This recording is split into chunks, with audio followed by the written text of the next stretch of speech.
C'est un véritable séisme pour l'extrême droite autrichienne. Ce samedi, le chancelier autrichien Sebastian Kurz appelle à des élections anticipées. J'ai proposé au président d'organiser des élections anticipées en Autriche dans les délais les plus brefs. Ce n'est que si le parti EVP, dont je fais partie, donne l'exemple que nous pourrons continuer à apporter le changement que nous voulons voir en Autriche. Des élections anticipées motivées par la colère de milliers d'Autrichiens. Ce samedi, ils s'étaient rassemblés devant les bureaux de Sebastian Kurz. Sous les fenêtres du chancelier, ils appellent à la tenue d'un nouveau vote après un scandale de tentative de collusion qui touche le gouvernement à sa tête. Une affaire qui a mené plutôt à la démission du vice-président, Hans-Christian Strache. J'ai fait une erreur et je ne veux pas que cela puisse fournir un prétexte pour affaiblir la coalition. C'était l'objectif de cette action malveillante qui a eu lieu aujourd'hui. C'est pourquoi j'ai eu une conversation avec le chancelier Sebastian Kurz aujourd'hui. Je lui ai remis ma démission de mes fonctions de vice-chancelier de la République d'Autriche et il a accepté. L'affaire Ibiza a éclaté ce vendredi. 2 journaux allemands publient une caméra cachée compromettante pour le vice-président autrichien. Les images sont tournées lors d'une soirée arrosée à Ibiza, quelques mois avant les élections législatives autrichiennes, il y a 2 ans.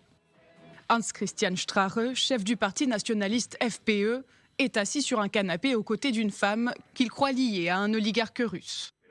Il discute de l'achat d'actions du puissant tabloïd autrichien Kronenzeitung pour en faire un média pro-FPE et d'un mécanisme de financement de campagne permettant de contourner la Cour des comptes.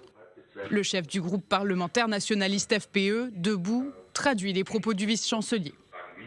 Y a-t-il déjà des donateurs maintenant pour la campagne électorale ? Oui. Parle-nous-en.